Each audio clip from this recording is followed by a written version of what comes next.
اعوذ باللہ من الشیطان الرجیم بسم اللہ الرحمن الرحیم السلام علیکم ورحمۃ اللہ وبرکاتہ۔ خوش آمدید آپ کا صراط مستقیم چینل پر۔ یہ چینل اس لیے بنایا گیا ہے تاکہ علم، ہدایت اور روحانی تربیت ہو سکے۔ یہ مقصد صرف اور صرف ہم سب مسلمانوں کی، ہم سب انسانوں کی رہنمائی ہے، تاکہ ہماری زندگیاں بہتر ہوں، صحیح راستے کی طرف ہم متوجہ ہوں۔ اس میں ہم مختلف موضوعات پر معلوماتی ویڈیوز، دینی مسائل، اخلاقی تعلیمات کو انشاءاللہ پیش کرنے کی کوشش کریں گے۔ جس کتاب کا ہم مطالعہ کر رہے ہیں اس کتاب کا نام ہے 250 سالہ انسان، اور آج حضرت امام موسیٰ کاظم علیہ السلام کی امامت کے حوالے سے بات ہوگی۔ تاریخ اسلام کے سال 148 ہجری سے لے کر سال 183 ہجری تک کے 35 سالہ دورانیے یعنی حضرت امام موسیٰ کاظم علیہ السلام کے دور امامت کا شمار ائمہ معصومین کی زندگی کے ایک اہم ترین دور میں سے ہوتا ہے۔ اس عرصے میں بنو عباس کے دو مقتدر ترین خلفاء منصور دوانقی اور ہارون عباسی اور دو جابر ترین خلفاء مہدی عباسی اور ہادی عباسی نے حکومت کی۔ بنو عباس نے اس عرصے میں اپنی حکومت کے خلاف خراسان، افریقہ، جزیرہ موصل، دلمان، جرجان، شام، نصیبین، مصر، آذربائیجان، ارمنستان اور دوسرے علاقوں میں اٹھنے والی شورشوں اور بغاوت کو سختی کے ساتھ کچل کر انہیں اپنا مطیع اور فرمانبردار بنا لیا۔ انہوں نے اپنی سلطنت کے مشرقی، مغربی اور شمالی علاقوں کو اسلامی مملکت کے وسیع قلمرو میں داخل کر لیا تھا، اور ان مفتوحہ علاقوں سے حاصل ہونے والی غنائم اور دوسرے محصولات نے بنو عباس کی سلطنت کو مزید استحکام بخشا تھا۔ اس دور میں بہت سے نظریاتی اور عقیدتی تحریکیں اپنی عروج پر پہنچی ہوئی تھیں، جبکہ بہت سی تحریکوں نے اس دور میں جنم لیا تھا۔ لوگوں کے اذہان اختلافی باتوں سے بھرے ہوئے تھے، اور یہ چیز جہاں ایک طرف حکمرانوں کے لیے بہترین موقع فراہم کرتی تھی، تو دوسری طرف ایک آفت کی صورت میں صحیح اسلامی معارف اور تعلیمات کا پرچار کرنے والوں کے سامنے ایک رکاوٹ بن گئی تھی، اور صحیح اسلامی معارف اور علوی تحریک کی طرف دعوت دینے والوں کے لیے میدان تنگ ہو چکا تھا۔ شعر و ہنر، فقہ و حدیث، یہاں تک کہ زہد و تقویٰ جیسی صفات بھی ارباب اقتدار کی خدمت پر کمر بستہ ہو چکی تھیں، اور مکمل طور پر یہ ارباب اقتدار کے ہاتھوں ایک کھلونے کی شکل اختیار کر چکی تھیں۔ اس وقت نہ تو بنی امیہ کے آخری دور خلافت کی طرح کوئی حکومت مخالف تحریک زوروں پر تھی، نہ ہی بنو عباس کے ابتدائی 10 سالہ دور خلافت کی طرح، اور نہ ہی ہارون عباسی کی موت کے بعد کے زمانے کی طرح کہ جب مسلط حکومت کو کسی نہ کسی قسم کا خوف لاحق رہتا ہے۔ کوئی ایسا سنگین خطرہ خلافت کی بنیاد کو لاحق نہیں تھا جو خلیفہ وقت کو اہل بیت کی گہری اور مسلسل دعوت سے غافل کر سکے۔ اس دور میں ایک ہی بات جو اہل بیت اور ان کے سچے پیروکاروں کی نظریاتی سیاسی جنگ اور جدوجہد کو تسلسل کو آگے بڑھا سکتی تھی، وہ ان بزرگوار ہستیوں کی انتھک محنت، سخت تلاش و کوشش اور اس الہی شیوا یعنی تقیّ سے متوسل ہونا تھا۔ یہاں سے حضرت امام موسیٰ کاظم کے جہاد کی حیرت انگیز عظمت اور ہیبت آشکار ہوتی ہے۔ میں یہ بتانا چاہتا ہوں کہ مورخین کو تاریخ اسلام قلم بند کرتے وقت حضرت امام موسیٰ کاظم علیہ السلام کے حالات زندگی کے جس پہلو پر ہوشیاری کے ساتھ سب سے زیادہ توجہ دینی چاہیے تھی، جبکہ اتنی توجہ نہیں دی گئی، وہ آپ کی زندگی کا عظیم اور بے نظیر طویل المدت اسیری کا پہلو اور واقعہ ہے، جس کے نتیجے میں مورخین آپ کے اس عظیم جہاد سے غافل رہے ہیں۔ حضرت امام موسیٰ کاظم کے 35 سالوں پر محیط اس دور امامت میں آپ کی مسلسل جدوجہد اور جہاد، آپ کی زندگی کے مختلف پہلوؤں، واقعات اور آپ کی علمی و روحانی زندگی، آپ کا الہی مقام، آپ کا خاندان، اصحاب اور شاگردوں سے متعلق واقعات اور ان کے علمی اور کلامی مباحثوں کے تذکروں اور اس قسم کی دوسری چیزوں کو بیان کیے بغیر آپ کے حالات زندگی کو مکمل احاطہ ممکن نہیں ہو سکتا، بلکہ اس طرح کا زندگی نامہ ناقص اور نامکمل رہ جائے گا۔ یہ آپ کی بابرکت زندگی کا وہ حصہ ہے جس کی وضاحت کے ذریعے آپ کی حیات کے مختلف پہلوؤں کو ایک دوسرے سے جوڑ کر ایک ایسی مکمل اور واضح تصویر پیش کی جا سکتی ہے جس میں آپ کی حیات کے ہر واقعے کی حقیقت کو بیان کیا جا سکے۔ حضرت امام جعفر صادق مفضل سے یہ کیوں فرماتے ہیں کہ اس جوان کی امامت کے بارے میں صرف قابل اعتماد لوگوں کو بتایا کرو، اور عبد الرحمن ابن حجاج کو واضح طور پر بتانے کے بجائے اشاروں کنایوں میں فرماتے ہیں کہ کیا زرہ ان کے جسم پر برابر آئی ہے، اور اپنے انتہائی قریبی اصحاب جیسے صفوان جمال کے سامنے آپ کا علامتوں اور نشانیوں کے ساتھ تعارف کراتے ہیں، یہاں تک کہ اپنے وصیت نامے میں اپنے ہی فرزند موسیٰ کاظم کا نام بطور وصی 4 دوسرے لوگوں کے بعد درج کرتے ہیں، کہ جن میں سب سے پہلا نام خود منصور عباسی کا، اس کے بعد حاکم مدینہ کا، اس کے بعد وہ 2 عورتوں کے نام ہیں۔ چنانچہ امام جعفر صادق کی شہادت کے بعد شیعہ اکابرین کے ایک بڑے طبقے کو بھی یہ معلوم نہیں تھا کہ آپ کے جانشین یہی 20 سالہ جوان ہیں۔ کیوں ہارون عباسی کے ساتھ اپنی ایک گفتگو کے دوران جب وہ آپ کے بھتیجے کا قول نقل کرتا ہے کہ خلیفتانی یحییٰ الیہم الخراج، تو آپ نرم انداز میں گفتگو کرتے ہوئے انکار آمیز رویہ اپناتے ہیں، لیکن اس سے کچھ ہی دیر پہلے حسن ابن عبداللہ نامی ایک زاہد اور پرہیزگار شخص سے گفتگو کے دوران امام کی معرفت کے حوالے سے بات کرتے ہوئے خود کو مفترض الطاعہ یعنی امام و پیشوا یعنی اس مقام کے حامل کے طور پر تعارف کراتے ہیں جس پر اس وقت عباسی خلیفہ براجمان تھا۔ کیوں امام موسیٰ کاظم علیہ السلام اپنے ایک چاہنے والے شخص علی بن یقطین کو کہ جو ہارون کے دربار میں ایک اہم عہدے پر فائز تھے تقیہ پر عمل کرنے کا حکم دیتے ہیں، جبکہ صفوان جمال کی اسی دربار کی خدمت کرنے پر ان کی سرزنش کرتے ہوئے خلیفے کے ساتھ تعلقات منقطع کرنے کا حکم دیتے ہیں؟ کس طریقے سے اور کن ذرائع سے وسیع و عریض اسلامی ریاست میں اپنے چاہنے والوں اور پیروکاروں کے ساتھ رابطہ برقرار کیے ہوئے ہیں جو چین تک پھیلا ہوا ہے؟ آخر کیوں منصور، مہدی، ہادی اور ہارون عباسی میں سے ہر ایک اپنے دور اقتدار میں امام کو قتل، قید اور جلا وطن کرنے پر کمر بستہ ہو جاتا ہے؟ آخر بعض روایات سے یہ کیوں معلوم ہوتا ہے کہ آپ 35 سالہ دور امامت میں بعض اوقات شام کی دیہاتوں، قصبوں یا تبرستان کے بعض علاقوں میں روپوش کی زندگی گزارتے ہوئے دکھائی دیتے ہیں، اور خلیفہ وقت آپ کی تلاش میں رہتا ہے، اور امام اپنے دوست اور پیروکاروں کو یہ تاکید فرماتے ہیں کہ اگر خلیفہ میرے بارے میں پوچھے تو اس سے کہیں کہ ہم امام موسیٰ کاظم کو نہیں جانتے، یا کہیں کہ ہمیں معلوم نہیں کہ اس وقت آپ کہاں ہیں۔ آخر کیا وجہ ہے کہ ہارون ایک مرتبہ سفر حج کے دوران بہت زیادہ شان و شوکت کے ساتھ آپ کا احترام کرتے ہوئے خاطر مدارت کرتا ہے، اور دوسری مرتبہ کے سفر میں آپ کو گرفتار کرتے ہوئے جلا وطن کرنے کا حکم دیتا ہے؟ کیوں امام موسیٰ کاظم علیہ السلام نے ہارون کے دور خلافت کی ابتدا میں، جبکہ ہارون نے نرم رویہ اختیار کیا ہوا تھا، علویوں کو قید سے رہا بھی کر رہا تھا، باغ فدت کی حدود بیان کرتے ہوئے وسیع و عریض اسلامی ریاست کے تمام علاقوں کو اس میں شامل قرار دیا، یہاں تک کہ خلیفہ کو اعتراض کرتے ہوئے یہ کہنا پڑا کہ تو پھر آپ آ جائیں اور میری جگہ بیٹھ جائیں؟ اور کیوں اسی مہربان خلیفہ کا رویہ کچھ سالوں کے بعد اس قدر تلخ اور سخت ہو جاتا ہے کہ آپ کو زندان میں ڈال دیتا ہے؟ سالہ سال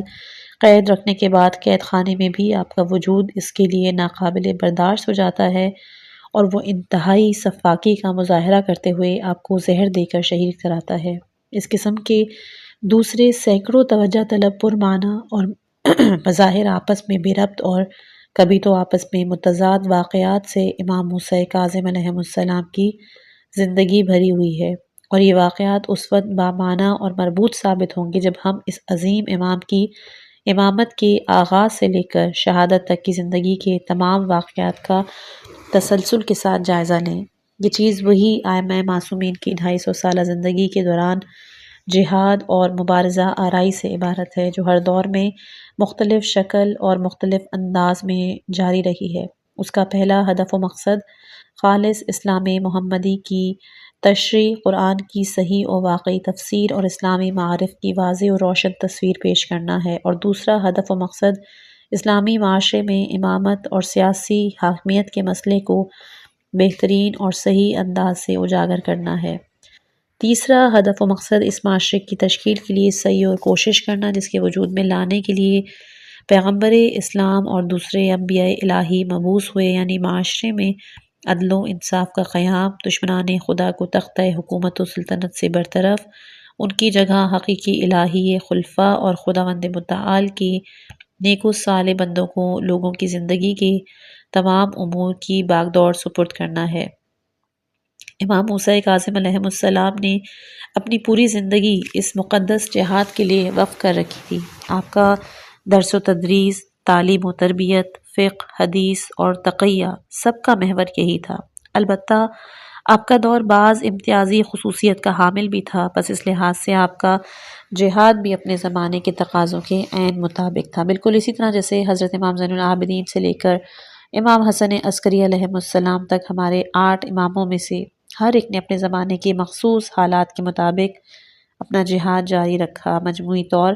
ان 8 اماموں کا دور ہمارے ائمہ اطہار کی اس 250 سالہ دور حیات کے چوتھے مرحلے کو تشکیل دیتا ہے، جو خود بھی کئی مرحلوں میں تقسیم ہو جاتا ہے۔ امام موسیٰ کاظم کی زندگی میں تقیہ کا اصول اور انت تک جد و جہد۔ حضرت امام موسیٰ کاظم علیہ السلام کی زندگی ایک حیرت انگیز اور تعجب آور زندگی ہے۔ پہلی بات تو یہ ہے کہ امام کی خصوصی زندگی کے حالات سے صرف آپ کے قریبی لوگ ہی باخبر تھے۔ آپ کے قریبی رشتہ داروں اور اصحاب میں سے کوئی ایک بھی ایسا نہیں تھا جو یہ نہ جانتا ہو کہ امام کی جد و جہد کا مقصد کیا ہے۔ خود امام اپنے ارشاد اور اشاروں کنایوں میں لوگوں کو یہ سمجھاتے تھے کہ آپ کا مقصد کیا ہے، یہاں تک کہ امام کی رہائش کا، یعنی وہ حجرہ جس میں امام قیام فرماتے تھے، وہ ایسا تھا کہ راوی جس کا تعلق امام کے قریبی اصحاب میں سے ہے، وہ کہتا تھا کہ میں امام موسیٰ کاظم کے حجرے میں داخل ہوا تو دیکھا کہ اس میں 3 چیزیں رکھی ہوئی ہیں۔ ایک سخت قسم کا کھردرا لباس جو عام قسم کے آرام دہ لباس کے برعکس ہوتا ہے، یعنی آپ کی اصطلاح میں ہم کہہ سکتے ہیں کہ ایک جنگی لباس جس کو امام موسیٰ کاظم نے پہنا ہوا تو نہیں تھا، لیکن ایک علامت کے طور پر حجرے میں رکھا ہوا تھا۔ دوسری چیز سیف معلق، یعنی ایک تلوار تھی جو چھت یا دیوار کے ساتھ لٹکی ہوئی تھی، اور تیسری چیز مصحف یعنی قرآن کریم رکھا ہوا تھا۔ قارئین کرام، اب آپ یہاں غور کیجئے کہ امام موسیٰ کاظم کے اس مخصوص حجرے میں جہاں آپ کے قریبی اصحاب کے علاوہ کوئی اور نہیں جا سکتا، وہاں آپ نے کتنی خوبصورت چیزیں علامت کے طور پہ رکھی ہوئی ہیں۔ یہ چیزیں خود بتاتی ہیں کہ ایک نظریاتی قسم کے جنگجو مجاہد انسان کا حجرہ ہے۔ تلوار کی موجودگی اس بات کی علامت ہے کہ آپ جہاد کا ارادہ رکھتے ہیں۔ جنگی لباس کی موجودگی اس بات پر شاہد ہے کہ آپ کی زندگی ایک سخت قسم کی جنگی اور انقلابی زندگی ہے، اور قرآن کریم کی موجودگی اس بات کی نشاندہی کہ آپ اپنی زندگی کو قرآنی اصولوں کے مطابق گزارنا چاہتے ہیں۔ بس اس مقصد کے حصول کے لیے ان وسائل سے استفادہ کرتے تھے جس کے نتیجے میں سختیاں اور تکلیف بھی جھیلتے تھے۔ البتہ امام کے دشمنوں کو بھی اس بات کا کچھ نہ کچھ اندازہ ضرور تھا۔ حضرت امام موسیٰ کاظم علیہ السلام کی زندگی یعنی آپ کی امامت کا آغاز ایک مشکل ترین زمانے میں ہوا۔ میرے خیال میں حضرت امام زین العابدین کے علاوہ دیگر ائمہ اطہار کی زندگیوں میں ایسا سخت دور کبھی نہیں آیا تھا۔ جب امام موسیٰ کاظم علیہ السلام منصب امامت پر فائز ہوئے تو اس وقت صورتحال یہ تھی کہ بنو عباس اپنی خلافت کے ابتدا میں پیدا ہونے والے داخلی اختلافات اور آپس کی جنگوں سے فراغت پا چکے تھے۔ بڑے بڑے سرکشوں اور باغیوں کو جن کی طرف سے ان کی حکومت کو خطرات لاحق تھے، جیسے بن الحسن، محمد ابن عبداللہ ابن حسن، ابراہیم ابن عبداللہ ابن حسن اور امام حسن مجتبیٰ علیہ السلام کی اولاد میں سے دیگر افراد کے جن کا شمار بنو عباس کی حکومت کے سخت ترین مخالفین میں ہوتا تھا، ان سب کی سختی کے ساتھ سرکوبی کرنے کے بعد انہیں خاموش کر دیا گیا تھا۔ بہت سے حکومت مخالف سرداروں اور سرکشوں کو بنو عباس نے قتل کر کے ان کی لاشوں کو ایک مخصوص اسٹور میں جمع کیا ہوا تھا، جس کے بارے میں منصور عباسی کے مرنے کے بعد پتہ چلا کہ اس نے بہت سے حکومت مخالف اہم شخصیات اور دیگر افراد کو قتل کر کے ان کی لاشوں کو ایک جگہ جمع کر رکھا تھا جہاں ان کے ڈھانچے اس وقت تک موجود تھے۔ منصور عباسی نے اپنے دور خلافت میں بن الحسن، بنی ہاشم اور یہاں تک کہ خود اپنے قریبی رشتہ داروں میں سے بہت سارے اہم اور مشہور شخصیات کو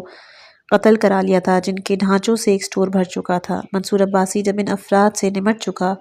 تو اب امام جعفر صادق علیہ السلام کی باری آئی اور اس نے آپ کو بھی زہر دے کر شہید کر دیا۔ حضرت امام جعفر صادق علیہ السلام کی شہادت کے بعد بنو عباس کی سیاسی زندگی میں اب کوئی رکاوٹ باقی نہیں رہی تھی۔ کچھ اس قسم کے حالات میں جب منصور عباسی اپنے اقتدار کے عروج پر تھا تو حضرت امام موسیٰ کاظم کے دور امامت کا آغاز ہوا، جبکہ آپ ابھی نوجوان ہی تھے۔ تمام تر حفاظتی انتظامات کے ساتھ، یہاں تک کہ جو لوگ امام جعفر صادق کے بعد یہ جاننا چاہتے تھے کہ وقت کے امام کون ہیں، انہیں کس طرح سے رجوع کرنا چاہیے، تو بہت مشکل سے حضرت امام موسیٰ کاظم تک پہنچ پاتے، اور آپ بھی انہیں یہ نصیحت فرماتے تھے کہ خبردار، ہوشیار رہنا، اگر دشمن کو معلوم ہو گیا کہ تم لوگ مجھ سے ملتے ہو، مجھ سے رابطے میں ہو، مجھ سے اسلامی تعلیمات حاصل کرتے ہو، تو اس کا مطلب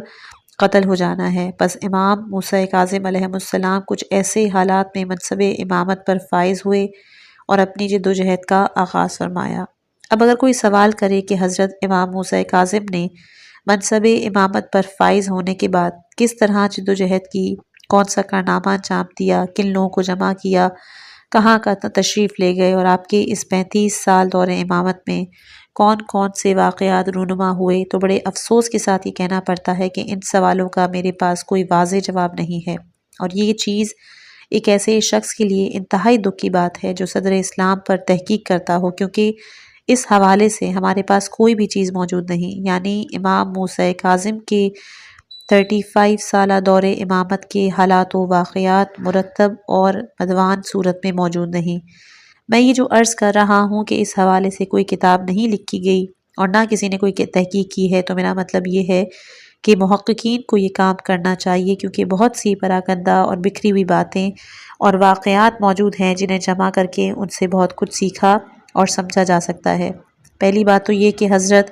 امام موسیٰ کاظم کے 35 سالہ دور امامت میں بنو عباس کے 4 خلفاؤں نے حکومت کی۔ ان میں ایک منصور عباسی ہے جو امام کے پہلے 10 سال دور امامت میں برسر اقتدار رہا۔ اس کے بعد اس کا بیٹا مہدی عباسی خلیفہ بنا، وہ بھی 10 سال تک اقتدار پر بیٹھا رہا۔ مہدی کے بعد اس کا بیٹا ہادی 1 سال تک منصب خلافت پر بیٹھا، اور ہادی کے بعد ہارون عباسی تقریباً 12-13 سال تک برسر اقتدار رہا۔ ہارون عباسی سمیت ان تمام خلفاؤں کے دور حکومت میں امام موسیٰ کاظم لوگوں کو امامت کی طرف دعوت دیتے رہے۔ ان چاروں خلفاؤں میں سے ہر ایک کسی نہ کسی طریقے سے امام کو کوئی نہ کوئی تکلیف پہنچانے کی کوشش بھی کرتے رہے۔ امام موسیٰ کاظم علیہ السلام کی جلا وطنی اور بار بار اسارت۔ منصور دوانگی نے امام موسیٰ کاظم کو بغداد طلب کیا، یعنی آپ کو اپنے گھر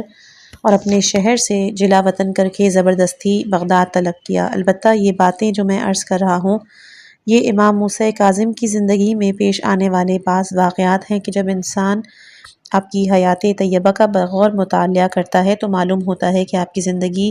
اس قسم کے واقعات سے بھری ہوئی ہے، اور انہی واقعات میں سے ایک یہ ہے کہ آپ کو زبردستی مدینے سے بغداد لایا گیا۔ بغداد لانے کے بعد ایک عرصہ تک آپ کو نظر بند کر رکھا تھا اور آپ پر بہت زیادہ سختی کی گئی، جیسا کہ روایات سے بھی معلوم ہوتا ہے کہ آپ کو بالکل تنہا اور سخت پہرے میں رکھا گیا تھا۔ یہ آپ کی زندگی کا ایک واقعہ ہے، لیکن یہ سلسلہ کتنے عرصے تک جاری رہا یہ معلوم نہیں۔ بظاہر ایک اور مرتبہ پھر اسی منصور ہی کے دور خلافت میں امام موسیٰ کاظم کو جلا وطن کر کے عراق کے علاقے ابجر بھیجا گیا۔ راوی کہتا ہے کہ جب میں وہاں پر امام موسیٰ کاظم کی خدمت میں حاضر ہوا تو آپ نے ان واقعات کی تفصیل مجھ سے بیان فرمائی۔ مہدی عباسی کے دور حکومت میں امام موسیٰ کاظم کو کم از کم 1 مرتبہ مدینے سے بغداد لایا گیا۔ راوی کہتا ہے کہ جس راستے سے حضرت امام موسیٰ کاظم بغداد جا رہے تھے یا آپ کو لے جایا جا رہا تھا، پہلی مرتبہ آپ کو بغداد لے جایا جا رہا تھا، اس سے معلوم ہوتا ہے کہ آپ کو کئی مرتبہ بغداد لے جایا گیا، اور میرے خیال میں مہدی عباسی کے دور خلافت میں آپ کو 2-3 مرتبہ مدینہ منورہ سے بغداد لے جایا گیا ہے۔ چنانچہ راوی کہتا ہے کہ میں امام کی خدمت میں حاضر ہوا اور میں نے افسوس اور اپنی پریشانی کا اظہار کیا تو حضرت نے کہا، تم پریشان مت ہو، میں اس سفر سے صحیح و سالم واپس لوٹ جاؤں گا، اس سفر میں یہ لوگ مجھے کوئی نقصان نہیں پہنچا سکتے۔ یہ ہے مہدی عباسی کا دور خلافت۔ ہادی عباسی کے دور خلافت میں بھی امام موسیٰ کاظم کو بغداد لا کر شہید کرنے کی کوششیں کی گئی تھیں، لیکن اہل بیت رسول کے ساتھ بنو عباس کے اس رویے پر ہادی عباس کے دربار سے وابستہ ایک فقیہ کو دلی صدمہ ہوا، اور اس نے ہادی عباسی کو اپنے اس منصوبے سے دستبردار ہونے پر آمادہ کیا۔ اسی طرح ہارون عباسی کے دور خلافت میں بھی حضرت امام موسیٰ کاظم کو بغداد بلایا گیا۔ میرے خیال میں ہارون کے دور خلافت میں بھی آپ کو ایک سے زیادہ مرتبہ اپنے شہر مدینے سے جدا کیا گیا، لیکن مسلم یہ ہے کہ حضرت کو ایک بار یقینی طور پر مدینے سے بغداد سندیپ نے شاہک کے قید خانے میں آپ کو زہر دے کر شہید کر دیا گیا۔ قائرین کرام، ذرا غور کیجئے کہ اس 34 یا 35 سالہ دور میں آپ اپنے فرائض منصبی کو نبھاتے ہوئے مسلسل نظریہ امامت کی تبلیغ میں مشغول دکھائی دیتے ہیں۔ یہی وجہ تھی کہ اس دوران آپ کے زمانے کے خلفاؤں نے متعدد بار آپ کو شہید کرنے کا منصوبہ تیار کیا۔ منصور دوانکی کا بیٹا مہدی عباسی جب پہلی مرتبہ خلیفہ بنا تو اس نے اپنے وزیر اور قریبی نگہبان شخص ربیع سے کہا کہ موسیٰ ابن جعفر کا کام تمام کرنے کا کوئی منصوبہ بناؤ، کیونکہ اسے بخوبی معلوم تھا کہ اگر اس کے لیے کوئی خطرہ لاحق ہے تو وہ امام موسیٰ کاظم ہی کی طرف سے ہے۔ اس طرح جیسا کہ میں نے پہلے عرض کیا کہ ہادی عباسی نے بھی اپنی خلافت کے آغاز ہی میں امام کو قتل کرنے کا ارادہ کیا، یہاں تک کہ اس نے اس حوالے سے ایک شعر بھی کہا تھا جس کا خلاصہ یہ ہے کہ بنو ہاشم کے ساتھ نرمی سے پیش آنے کا زمانہ ختم ہو گیا ہے۔ اب تو میں نے یہ مصمم ارادہ کر لیا ہے کہ تم میں سے کسی کو بھی زندہ نہیں چھوڑوں گا، اور موسیٰ ابن جعفر وہ پہلے شخص ہیں کہ جن کا کام سب سے پہلے تمام کروں گا۔ ہادی کے بعد اس کا بیٹا ہارون عباسی بھی یہی کچھ کرنا چاہتا تھا، اور اس نے ایسا کر بھی دکھایا، اور وہ اس قبیح جرم کا مرتکب بھی ہوا۔ اب آپ غور کیجئے کہ حضرت امام موسیٰ کاظم نے کس قسم کے حالات میں زندگی گزاری ہے۔ اس کے علاوہ بھی امام موسیٰ کاظم علیہ السلام کی زندگی کے بہت سارے اذیتناک چھوٹے بڑے واقعات موجود ہیں۔ یقیناً آپ کی زندگی کا ایک حصہ روپوشی میں بھی گزرا ہے، اور لوگوں کو بالکل معلوم نہیں تھا کہ آپ کہاں ہیں۔ اس دوران خلیفہ وقت لوگوں کو بلا بلا کر ان سے پوچھتا رہتا تھا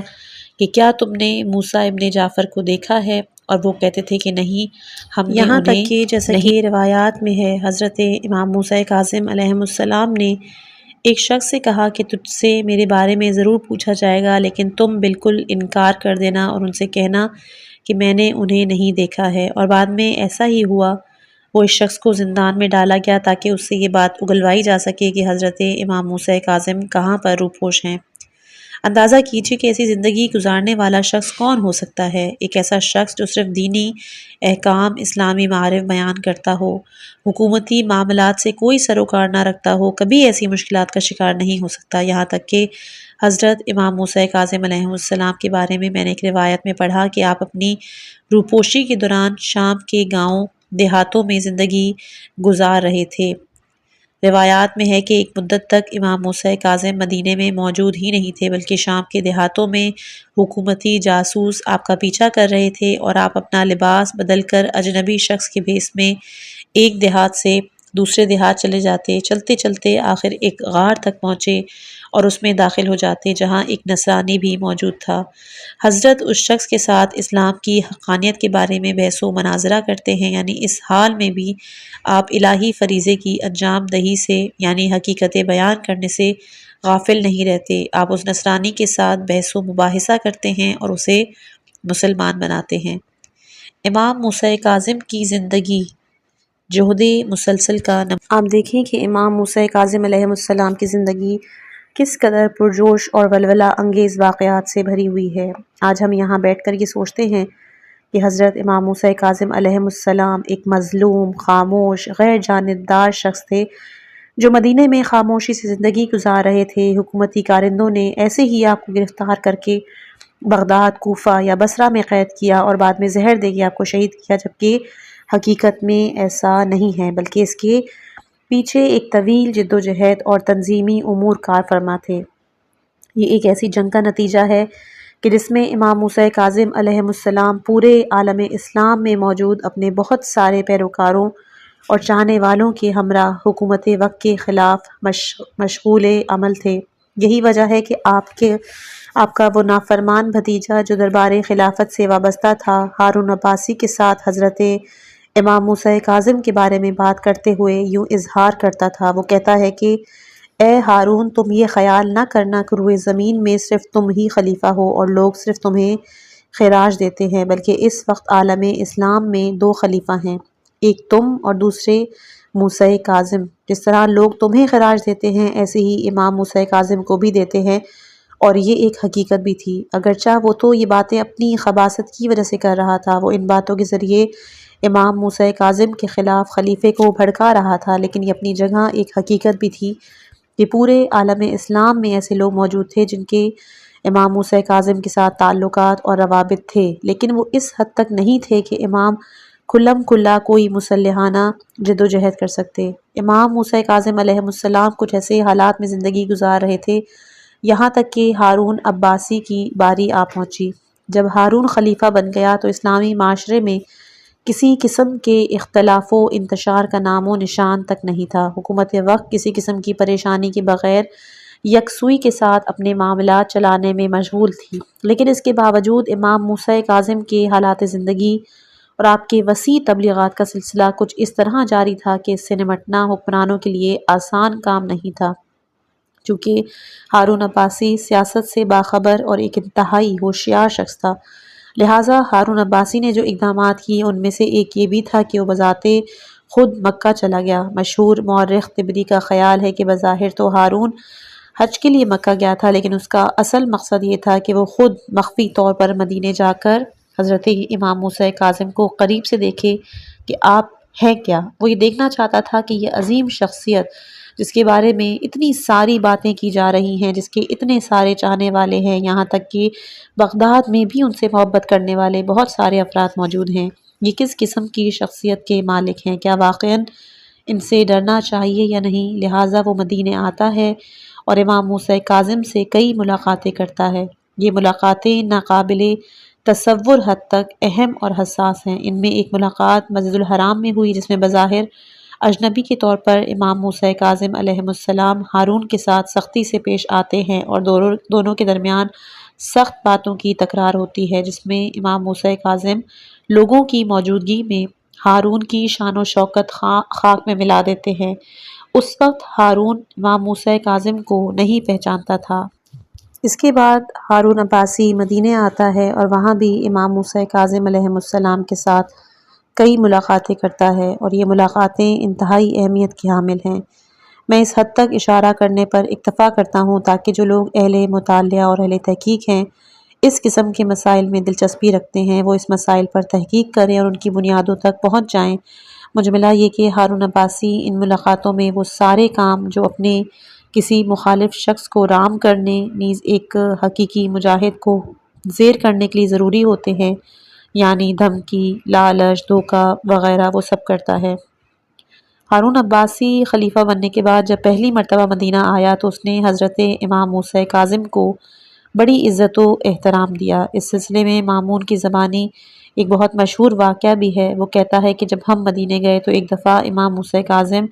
ایک گدھے پر سوار ہو کر اس محل میں پہنچے جہاں میرے والد ہارون نے قیام کر رکھا تھا۔ جب امام موسیٰ کاظم سواری سے اترنے لگے تو ہارون نے قسم دے کر کہا کہ نہیں، آپ میری مسند تک اپنی سواری پر ہی تشریف لائیں۔ چنانچہ آپ اپنی سواری پر ہی ہارون کی مسند تک چلے آئے۔ اس کے بعد ہارون انتہائی عزت و احترام کے آپ کے ساتھ پیش آیا، اور جب آپ جانے لگے تو ہم سے کہا کہ تم سب امام موسیٰ کاظم کی سواری کی رکاب تھامے رکھو۔ البتہ دلچسپ بات یہ ہے کہ مامون اپنی اسی روایت میں کہتا ہے کہ میرا باپ ہارون جو سب کو 5,000 10,000 دینار دیتا تھا، اس نے امام کو صرف 200 دینار دیے، جبکہ اس سے پہلے ہارون نے امام سے احوال پرسی کی تھی تو آپ نے فرمایا تھا کہ میری اولاد زیادہ ہے جس کی وجہ سے بے شمار مسائل ہیں اور میری مالی حالت بھی اچھی نہیں ہے۔ ہارون کے ساتھ امام کی یہ گفتگو بہت بڑی دلچسپ ہے۔ میری نظر میں ہارون عباسی کے ساتھ امام موسیٰ کاظم کی اس گفتگو کی جو ہمارے لیے بالکل واضح اور قابل فہم ہے کہ کس طرح ایک انسان کے لیے ممکن ہے کہ وہ ہارون جیسے شخص سے اپنے مسائل بیان کرے اور کہے کہ جی ہاں، ہماری مالی حالت خراب ہے، گزر بسر نہیں ہو رہا۔ اس قسم کی باتوں کا مطلب کسی سے اپنی حاجت طلب کرنا اور دستے نیاز دراز کرنا نہیں، بلکہ جو شخص ایسے تجربات سے گزر چکا ہو وہ بخوبی سمجھ سکتا ہے کہ ان باتوں کا مطلب کیا ہوتا ہے۔ میں جانتا ہوں کہ آپ میں بہت سارے لوگوں نے شاہی دور حکومت کے ان مشکل اور کٹھن ایام میں اس قسم کے بہت سے طریقے اپنائے ہوں گے، اس لیے یہ باتیں آپ لوگوں کے لیے بالکل قابل فہم ہیں۔ اب جب امام موسیٰ کاظم علیہ السلام ہارون عباسی سے اس طرح کی باتیں کرتے ہیں تو اس کا تقاضا تو یہ ہے کہ ہارون کو چاہیے کہ امام سے ہی کہتے ہوئے کہ آپ کو یہ پریشانیاں درپیش ہیں تو یہ لیجئے 50,000 دینار آپ کی خدمت میں، لیکن اس نے ایسا نہیں کیا بلکہ صرف 200 دینار امام کی خدمت میں پیش کیے۔ مامون کہتا ہے کہ بعد میں نے اپنے باپ سے پوچھا کہ آپ نے کیوں ایسا کیا، تو ہارون نے کہا کہ اگر میں انہیں اس سے زیادہ دینار دے دیتا تو اس کا مطلب یہ تھا کہ وہ ان پیسوں سے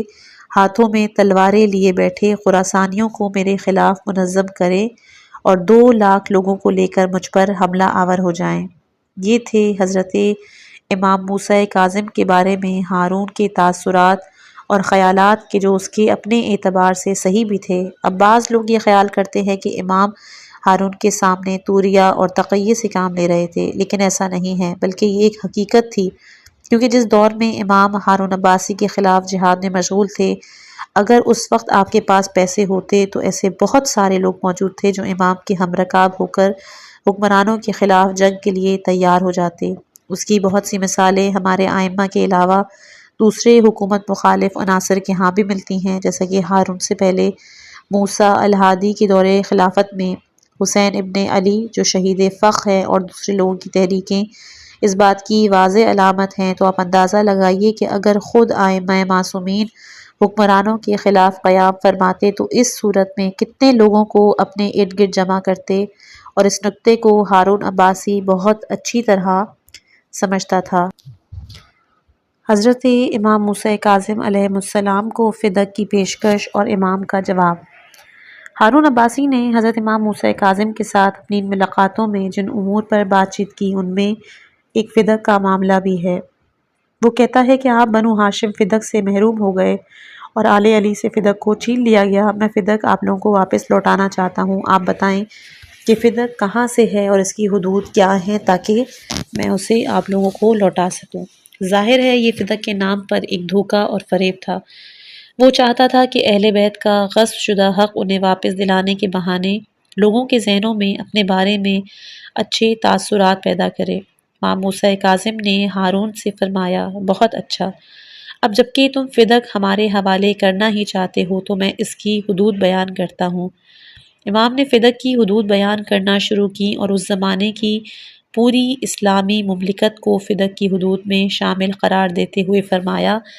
کہ یہ فدق ہے، یعنی کیا تم یہ سمجھتے ہو کہ اس وقت ہمارا دعویٰ صرف ایک ایسے باغ پر تھا جس میں چند ایک کھجور کے درخت لگے ہوئے تھے؟ یہ تمہاری خام خیالی ہے۔ یاد رکھو اس وقت ہمارا دعویٰ صرف ایک باغ اور کھجور کے چند درختوں پر نہیں تھا، بلکہ مسئلہ پیغمبر اکرم صلی اللہ علیہ وآلہ وسلم کی خلافت اور جانشینی کا تھا، اور مسئلہ اسلامی حکومت کی رہبری و قیادت کا تھا، لیکن اس دور کے لوگوں کے خیال میں جو چیز ہمیں خلافت سے محروم کر سکتی تھی وہ فدق کو ہم سے چھین لینا تھا، اسی لیے ہم اس کے مقابلے میں مزاحمت کرتے تھے، اور آج بھی ہماری جس چیز کو تم نے غصب کر رکھا ہے وہ صرف باغ فدق نہیں جس کی کوئی اہمیت نہیں بلکہ وہ پوری اسلامی مملکت ہے۔ لہٰذا امام موسیٰ کاظم اسلامی مملکت کی حدود اربع کو بیان کرتے ہوئے فرماتے ہیں کہ فدق یہ ہے، اب اگر تم فدق واپس لوٹانا چاہتے ہو تو اسے ہمارے حوالے کر دو، یعنی اب واضح الفاظ میں اسلامی مملکت کی قیادت و رہبری اور خلافت کا دعویٰ کرتے ہیں۔ چنانچہ یہاں پر کچھ واقعہ یوں ہے کہ ہارون عباسی نے کہا، آپ فدق کی سرحدیں معین فرمائیے تاکہ میں اسے آپ کو واپس لوٹا دوں۔ امام موسیٰ کاظم نے شروع میں تو اس کام سے انکار کیا، لیکن جب ہارون نے اصرار کیا تو آپ نے کہا کہ میں اس کی اصلی حدود کے ساتھ ہی لوں گا۔ ہارون نے کہا، بہت اچھا، آپ حدود کو معین تو کیجیے۔ بہت ہی دلچسپ بات ہے کہ آپ فدق کی حدود بیان کرتے ہوئے یوں فرماتے ہیں، اس کی پہلی سرحد عدن ہے۔ اب یہ دونوں مدینے یا بغداد میں بیٹھے ہوئے باتیں کر رہے ہیں، اور آپ نے فرمایا کہ اس کی پہلی حد تو عدن ہے کہ جو جزیرہ عرب کی آخری سرحد ہے۔ یہ سن کے ہارون کے چہرے کا رنگ متغیر ہو گیا اور اس نے کہا، تعجب ہے۔ امام نے کہا، اس کی دوسری حد سمرقند ہے۔ یہ سن کے ہارون کا چہرہ بالکل ماند پڑ گیا۔ اس کی تیسری حد افریقہ تیونس ہے۔ یہ سن کر ہارون کے چہرے کا رنگ سیاہ ہو گیا۔ ہارون نے ہنستے ہوئے تعجب سے کہا، یہ کیسی باتیں کرتے ہیں؟ امام نے کہا اس کی چوتھی حد ارمنستان تک پھیلے ہوئے سمندر کے ساحل اور جزائر ہیں، یعنی میڈیٹرینین سی کے اطراف تک کا پھیلا ہوا تمام کا تمام علاقہ۔ اب یہاں پر ہارون نے امام سے کہا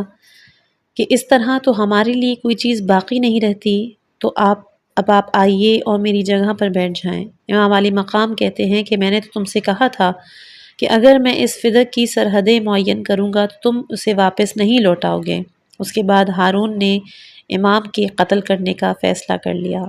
مدینے کے اس سفر کے دوران جب ہارون عباسی پیغمبر کے روضہ اطہر میں داخل ہوا اور اپنے آس پاس موجود لوگوں کے سامنے رسول سے اپنی رشتہ داری ظاہر کرنے کی خاطر کھڑے ہو کر اس نے یوں سلام کیا کہ السلام علیک یا ابن عم، یعنی ہارون یا رسول اللہ نہیں کہتا بلکہ کہتا ہے اے میرے چچا کے بیٹے تجھ پر میرا سلام ہو، یعنی ہارون لوگوں کے سامنے یہ ثابت کرنا چاہتا تھا کہ وہ رسول کے چچا کا بیٹا ہے۔ اتنے میں امام موسیٰ کاظم بغیر کسی توقف کے آگے بڑھتے ہیں اور رسول کی ذریح کے سامنے کھڑے ہو کے کہتے ہیں السلام علیکہ یا ابا، اے بابا جان آپ پر میرا سلام ہو، یعنی اگر رسول اکرم تیرے چچا زاد ہیں تو میرے بابا ہیں۔ یوں امام موسیٰ کاظم نے تمام لوگوں کے سامنے ہارون کی ایک ظاہری شان و شوکت کو خاک میں ملا دیا۔ اب جو لوگ بھی ہارون عباسی کے حواری تھے انہیں بھی اس بات کا بخوبی احساس ہو گیا تھا کہ اگر حکومتی مشینری کو کسی شخص کی طرف سے کوئی خطرہ لاحق ہے تو وہ امام موسیٰ کاظم ہی ہیں۔ ہارون کے اس سفر مدینہ کے دوران حکومتی مشینری سے وابستہ ایک شخص وہاں کھڑا یہ منظر دیکھ رہا تھا کہ امام اشراف اور اہم شخصیت کی طرح کسی اعلیٰ نسل کے قیمتی گھوڑے پر سوار ہونے کے بجائے انتہائی سادگی کے ساتھ ایک گدھے پر سوار ہو کر تشریف لاتے ہیں اور لوگ آپ کے احترام میں راستے سے ہٹ جاتے ہیں۔ اس شخص نے پوچھا کہ یہ کون تھا کہ جس کے آنے پر تمام لوگ اس کے سامنے احترام سے جھکے، یہاں تک کہ خلیفے کے ارد گرد گھومنے والوں نے بھی انہیں جگہ دی۔ تو اس شخص سے کہا گیا کہ یہ امام موسیٰ کاظم علیہ السلام ہیں۔ امام کا نام سنتے ہی وہ کہنے لگا افسوس ہو اس قوم یعنی بنو عباس کی حماقت اور بے وقوفی پر، جو شخص ان کے مرنے کی تمنا کرتا ہے، جو ان کی حکومت کی اینٹ سے اینٹ بجانا چاہتا ہے، یہ لوگ اس شخص کا اتنا احترام کر رہے ہیں۔ بس سب کو معلوم تھا کہ امام کا وجود حکومتی مشینری کے لیے خطرے کی علامت ہے، کیونکہ آپ ایک ایسے رہبر اور قائد تھے جو علم و معرفت، تقوی و پرہیزگاری اور عبودیت و بندگی الہی میں اس قدر مشہور تھے کہ جو لوگ آپ کو جانتے تھے وہ آپ کی ان تمام اوصاف سے بھی باخبر تھے، اور پورے عالم اسلام میں آپ کے دوستوں کی ایک بہت بڑی تعداد موجود تھی۔ آپ اتنے شجاع اور بہادر تھے کہ کسی بھی ظالم و جابر کی شان و شوکت سے محروم نہیں ہوتے۔ یہی وجہ ہے کہ اگر آپ ہارون عباسی کی ظاہری شان و شوکت کو خاطر میں لائے بغیر بے دھڑک حق بات کہہ دیتے ہیں۔ امام موسیٰ کاظم کی مظلومانہ شہادت۔ ایک ایسی مجاہد و مبارز شخصیت کا وجود جس کا رابطہ اللہ سے ہو، جسے اللہ تعالیٰ کی ذات پر کامل بھروسہ ہو، پورے عالم اسلام میں جس کے چاہنے والوں کی ایک بڑی تعداد موجود ہو، معاشرے میں حقیقی معنوں میں ایک اسلامی حکومت قائم کرنے اور اسلامی نظام نافذ کرنے کے حوالے سے ایک منصوبہ بھی رکھتا ہو، یقیناً ایسے شخص کا وجود ہارون کی حکومت کے لیے ایک بہت بڑا خطرہ تھا۔ لہٰذا ہارون اپنے سامنے اس بڑی رکاوٹ اور خطرے کو ہٹانے کا فیصلہ کرتا ہے۔ چونکہ ہارون ایک چالاک سیاستدان اور سمجھدار آدمی تھا، اسی لیے اس نے ایک دم سے یہ کام انجام نہیں دیا۔ وہ یہ چاہتا تھا کہ کسی طریقے سے بالواسطہ اس کام کو انجام دیا جائے، لہٰذا اس نے امام موسیٰ کاظم علیہ السلام کو قید کرنے کا منصوبہ بنایا تاکہ قید خانے میں آپ کے ساتھ کوئی ساز باز کر سکے، اور چنانچہ اس نے اپنے کارندوں کو حکم دیا کہ امام موسیٰ کاظم کو مدینے میں اس طریقے سے گرفتار کی جائے کہ اہل مدینہ کو پتہ بھی نہ چل سکے کہ امام کے ساتھ کیا معاملہ ہوا۔ لہٰذا مدینے میں 2 سواریاں اور محمل تیار کیے گئے، ان میں سے ایک کو عراق اور دوسرے کو شام کی طرف لے جایا گیا تاکہ لوگوں کو یہ پتہ نہیں چلے کہ امام کو کہاں سے لے جایا گیا ہے۔ امام کو گرفتار کر کے دارالحکومت بغداد لایا گیا اور وہاں پر ایک طویل عرصے تک قید خانے میں رکھا گیا۔ البتہ یہ احتمال ہے لیکن حتمی نہیں کہ آپ کو ایک مرتبہ قید سے رہا کر کے دوبارہ گرفتار کر لیا گیا ہو، لیکن یہ بات مسلم ہے کہ آخری مرتبہ آپ کو اسی مقصد کے تحت گرفتار کیا گیا تاکہ آپ کو قید خانے ہی میں شہید کر دیا جائے، اور انہوں نے ایسا ہی کیا۔ البتہ حضرت امام موسیٰ کاظم کی شخصیت قید خانے میں بھی ایک ایسی مشعل کی مانند تھی جو اپنے تمام اطراف کو روشن کرتی۔ اور آپ توجہ کیجئے، سچی بات تو یہ ہے کہ اسلامی فکری تحریک اور قرآن کی نظر میں جہاد کبھی نہیں رکا، یہاں تک کہ مشکل ترین حالات میں بھی وہ جاری و ساری نظر آتا تھا۔ یہ وہی کام ہے کہ جسے امام نے انجام دیا۔ اس سلسلے میں بے شمار واقعات، احادیث و روایات موجود ہیں۔ انہی روایات میں سے ایک انتہائی دلچسپ روایت ہے، جیسا کہ آپ جانتے ہیں کہ مشہور زندان بان سندی ابن شاہک ایک انتہائی طاقتور، سنگ دل، بنو ہاشم کا پالتو اور حکومتی و خلافتی مشینری کا ایک وفادار شخص تھا۔ امام موسیٰ کاظم علیہ السلام اسی شخص کے قید خانے میں تھے جس نے آپ کو اپنے گھر کی زیر زمین ایک انتہائی تنگ و تاریک تہ خانے میں قید کر رکھا تھا۔ سندی ابن شاہک کے اہل خانہ بعض اوقات کسی سوراخ سے قید خانے کا جائزہ لیتے تھے، جس کی وجہ سے امام کی طرز زندگی نے انہیں حیرت زدہ اور متاثر کیا، اور اس کے گھر والوں کے دلوں میں اہل بیت اطہار کی محبت پیدا ہو گئی تھی۔ اسی سندی ابن شاہک کی اولاد میں کشاجم نامی شخص کا شمار تشیع کے بزرگوں میں ہوتا ہے، جو شاید 1 یا 2 نسل کے بعد تھا۔ تمام تاریخ نویسوں نے لکھا ہے کہ کشاجم اپنے زمانے کے مشہور اوبا، شعراء اور اہل تشیع کے بزرگان میں سے تھا، یعنی اس کا نام کشاجم السندی تھا اور وہ سندی ابن شاہک کی نسل سے تھا۔ یہ امام موسیٰ کاظم کا طرز زندگی ہے جسے آپ نے قید خانے میں اختیار کر رکھا تھا۔ البتہ اس دوران بھی حکمران آپ کو ڈراتے، دھمکاتے، طمع و لالچ دیتے، کہ مسلسل کوشش کرتے کہ وہ چاہتے تھے کہ کسی طرح امام راضی ہو جائیں، لیکن آپ خوف الہی، لطف الہی اور اپنے رب کی ذات بابرکت پر بھروسے کے ذریعے حکمرانوں کے مقابلے میں پوری قاطعیت سے ڈٹے رہے، اور یہی آپ کی ثابت قدمی ہے جس کی وجہ سے آج دین اسلام اور قرآن محفوظ ہیں۔ یہ یاد رکھیں کہ ظلم و جور اور فسق و جور کے مقابلے میں ہمارے ائمہ معصومین کی اسی استقامت کے نتیجے میں حقیقی اسلام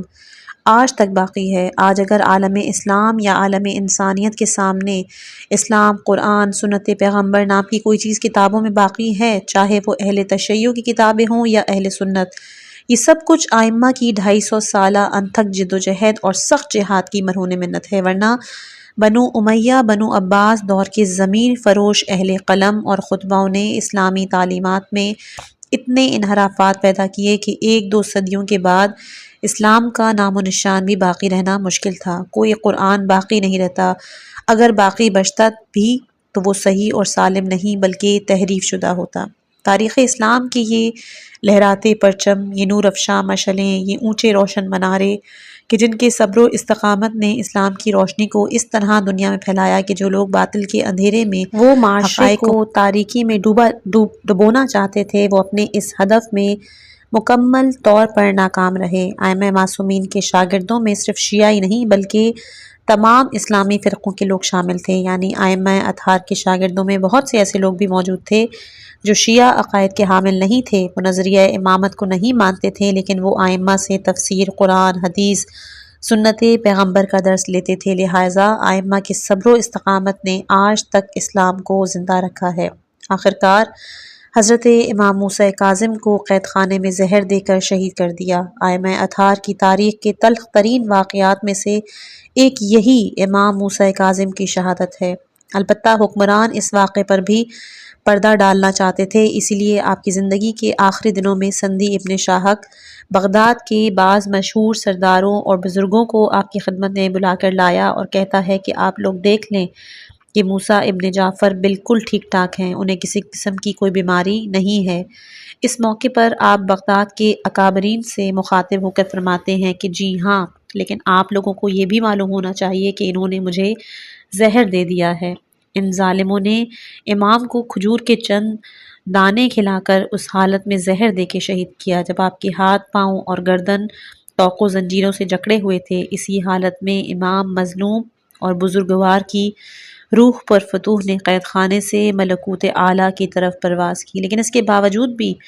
ظالم حکمران آپ سے ڈرتے تھے، آپ کے جنازے سے ڈرتے تھے، آپ کی قبر مطہر سے خائف تھے۔ یہی وجہ ہے کہ جب قید خانے سے آپ کا جنازہ باہر نکالا جا رہا تھا تو وہ لوگ یہ اعلان کرتے جا رہے تھے کہ یہ اس شخص کا جنازہ ہے جس نے حکومت وقت کے خلاف بغاوت کی۔ یہ سب کچھ اس لیے کہہ رہے تھے تاکہ آپ کی شخصیت اور کردار کو لوگوں کی نظروں کے سامنے داغدار کیا جا سکے۔ اس وقت حکومتی مشینری کے لیے حالات اس قدر مخدوش ہو چکے تھے کہ حکومتی عہدوں پر فائز افراد میں سے ایک شخص سلیمان ابن جعفر ابن منصور عباسی یعنی ہارون عباسی کا چچا زاد بھائی، جس کا شمار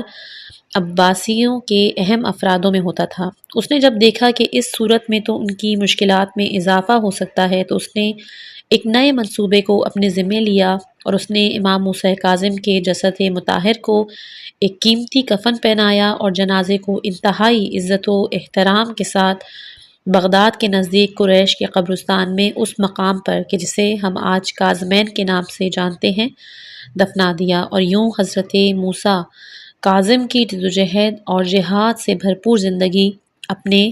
اختتام کو پہنچی۔ اور اسی کے ساتھ ہمارا باب بھی اپنے اختتام کو پہنچا۔ انشاءاللہ کہ کل ہم اگلے امام کی تاریخ کے حوالے سے بیان کریں گے، امام علی ابن موسیٰ رضا۔ امید کرتی ہوں کہ آپ کو یہ متن سمجھ میں آیا ہوگا، اور جو بھی ایسے دماغ میں کلفشار یا ایسے سوالات موجود تھے امام کی سیاسی زندگی کے حوالے سے، وہ سب انشاءاللہ کہ دور ہوئے ہوں گے۔